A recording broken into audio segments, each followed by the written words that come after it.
Hello and welcome to Just Painting for Fun.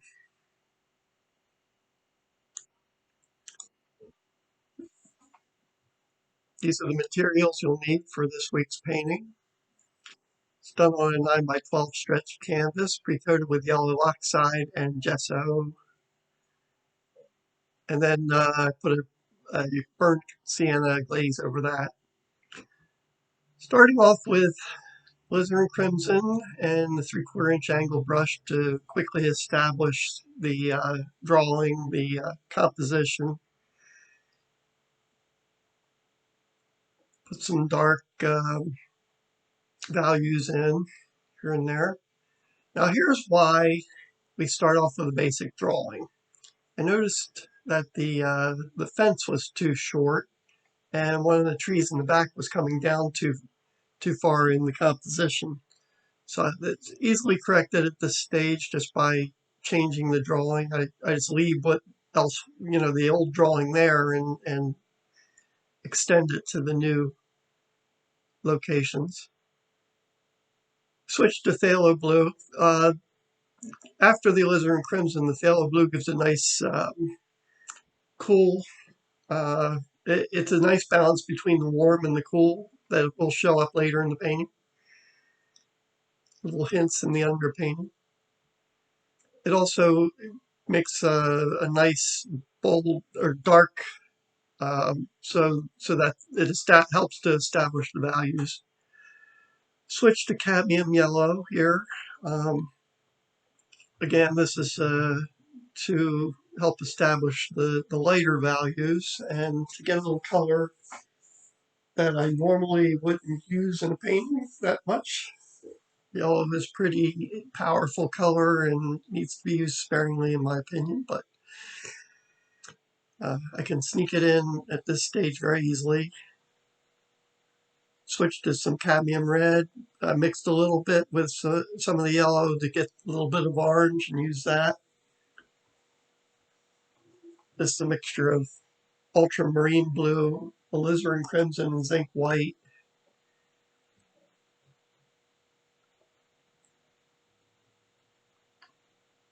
Has a sort of purpley tinge to it. It's the shadow colors for the clouds and some of that little bit of snow that you see in the reference.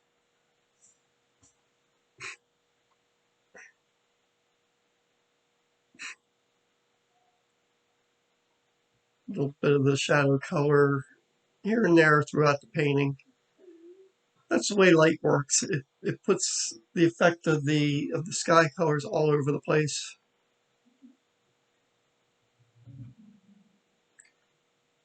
Now I'm adding some of the lighter sky colors.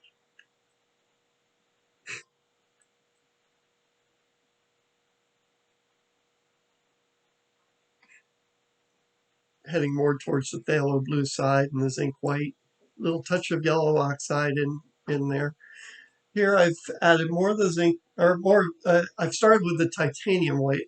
It's much more opaque than the zinc white to put the highlights in the sky. It reflects a lot more light, being more opaque.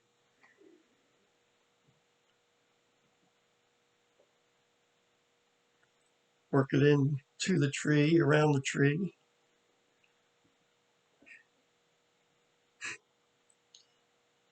Never use the white or rarely use the white by itself, maybe for some extreme highlights, but I almost always is a difficult word to use. Almost always use a little bit of yellow oxide, sometimes the alizarin crimson, sometimes phthalo blue, in with my whites, depends on if I want them to go warmer or cooler. There's some orange created with the yellows, both yellows and the cadmium red. A little bit of phthalo blue takes it towards the brown side, just slightly.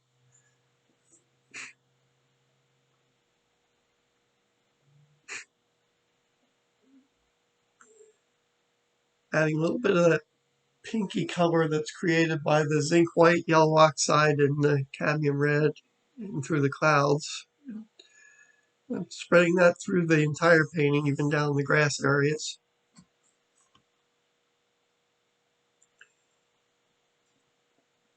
Put a little bit of green together using both blues and both yellows and the zinc white.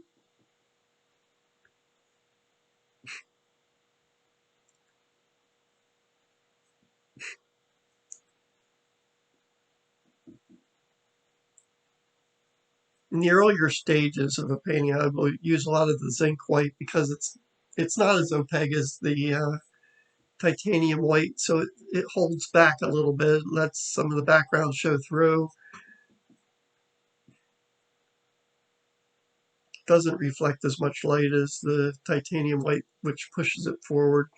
So I use that later for my highlights.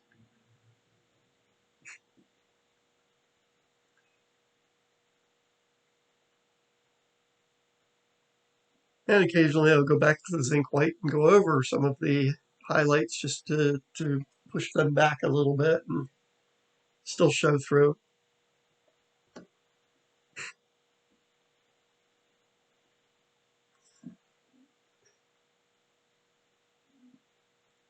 Cutting into the trees a little bit now that I've established them.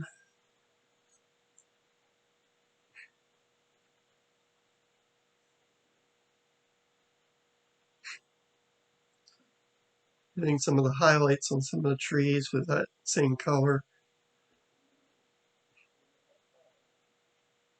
And on the fence post.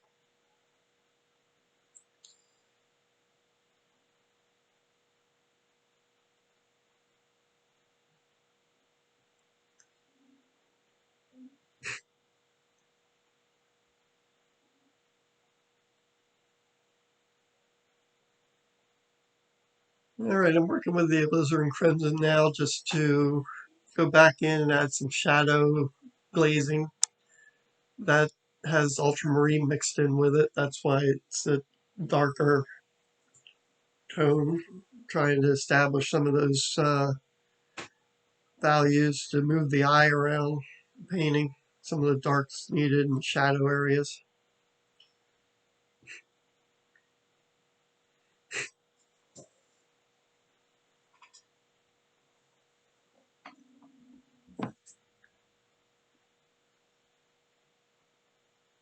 I'm using a 1/2 inch flat brush while I'm painting these trees.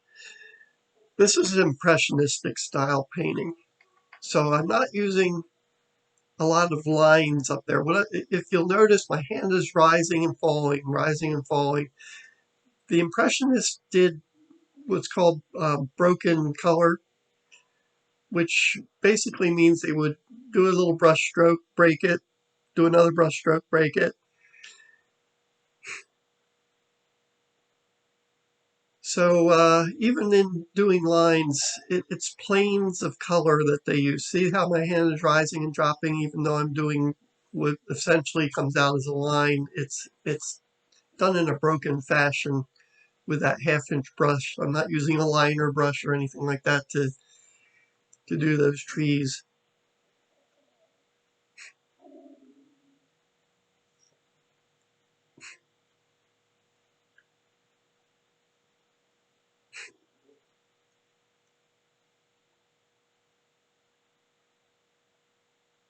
Taking that bright blue and just moving it around the painting where I want it. It's a color that I wanted to put in there. A lot of it will get covered up, but not all of it.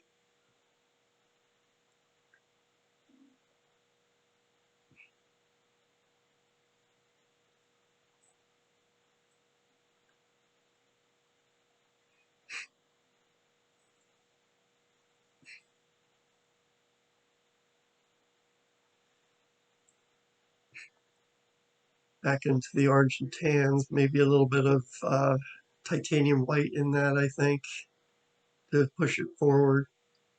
Doing the highlights in the trees now.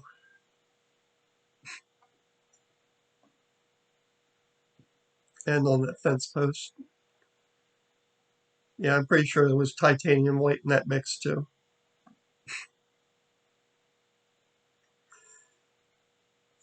Putting some shadows on the fence here.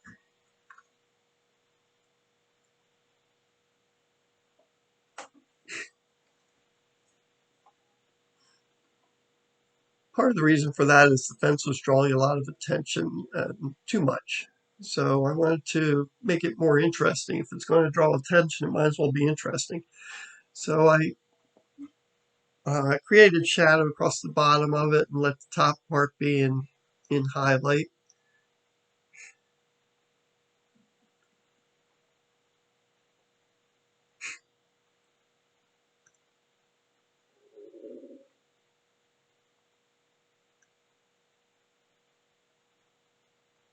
Moving that tan color around the painting. A little more, this is a yellow oxide glaze to set the fence back a little bit more, tied in with the ground around it, the other colors. Taking some of that up the side of the tree.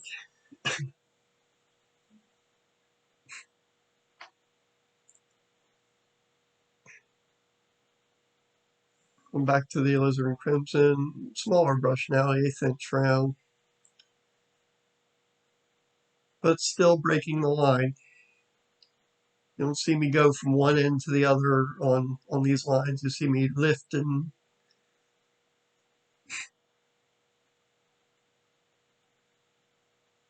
lift and drop and lift and drop.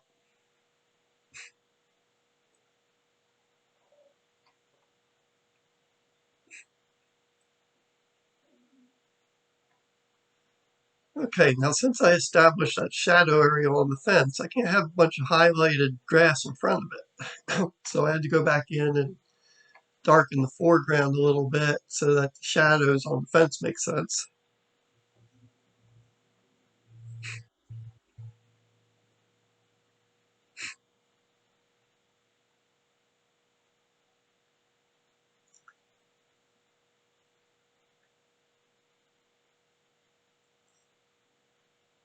Did a few other darks in the painting.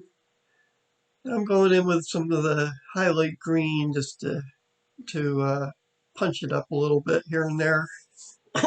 That's green mixed with a little titanium white. Like I said, that pulls it forward. Let's call this done.